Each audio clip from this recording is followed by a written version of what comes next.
ఆశ్చర్యపోయాం. మిమ్మల్ని రోడ్డు మీద వస్తూ ఉంటే కారు ఆపటం, కారు ఆపి వీళ్ళందరూ కూడా వచ్చి ఇంత పెద్ద ఎత్తున సన్మానించడం ఇవన్నీ చూస్తుంటే ఏమనిపిస్తుంది?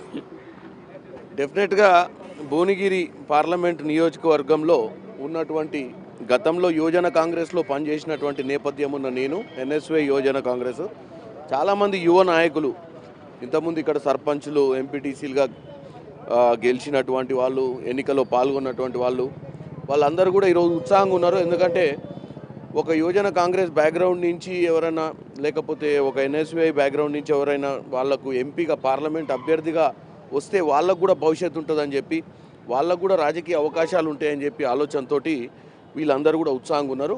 ప్రతి నియోజకవర్గంలో 7 నియోజకవర్గాలలో కూడా చాలా మంచి స్పందన ఉంది. ఎందుకంటే ఎస్పెషల్లీ యువకులల్లో, ఎందుకంటే వాళ్ళకు కూడా రాజకీయాలలో ఎప్పుడు కూడా ఒక బ్యాక్గ్రౌండ్ ఉండాలి, ఒక పెద్ద స్థాయి ఉన్నోళ్ళే లీడర్లు అవుతారు అంటే ఒక మధ్యతరగతి స్థాయి నుంచి వచ్చి రాజకీయంగా ఎదిగి ఒక పొజిషన్కి వచ్చినప్పుడు వాళ్ళు ఒక ఎగ్జాంపుల్ సెట్ చేసుకుంటారు. అంటే వాళ్ళలో ఒక నాయకుని చూసుకుంటారు, మేము కూడా కావచ్చు, మాకు కూడా అధిష్టానం అవకాశాలు ఇస్తుండొచ్చు. ఎందుకంటే ఒక బ్యాక్గ్రౌండ్ లేకుండా పార్లమెంట్ మెంబర్గా ఎన్నుకోబడాలన్నా టికెట్ రావాలన్నా చాలా కష్టం.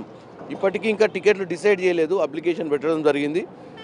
మీరు భువనగిరి పార్లమెంట్కి అప్లికేషన్ పెట్టుకున్నారు? పెట్టుకున్నా, భువనగిరి పార్లమెంట్కి అప్లికేషన్ పెట్టుకున్నా. మన జరిగినటువంటి అసెంబ్లీ ఎన్నికలల్లో 7 నియోజకవర్గాలలో కూడా పనిచేయడం జరిగింది. సో ఉన్న అభ్యర్థులు కూడా చాలామంది నాకు మంచి అనుకూలంగా ఉన్నారు. చాలా దగ్గర వాళ్ళు కూడా గెలిచిన అభ్యర్థులు. ఓడిపోయిన ఒక అసెంబ్లీ ఓడిపోయింది, జనగాం అసెంబ్లీ. పోతే కోమటిరెడ్డి సోదరులు కోమటిరెడ్డి రాజగోపాల్ రెడ్డి, వెంకటరెడ్డి గారితో కూడా మంచి సంబంధాలు ఉన్నాయి నాకు. సో వీళ్ళందరి ఆశీర్వాదంతో నేను అంటే ఇక్కడ ఉన్న పరిస్థితులను బట్టి, ఇక్కడ ఉన్నటువంటి వాతావరణం బట్టి, వాళ్ళ స్పందనను బట్టి కూడా మంచి అవకాశాలు కనపడుతున్నాయి. ఒకసారి బేసిక్గా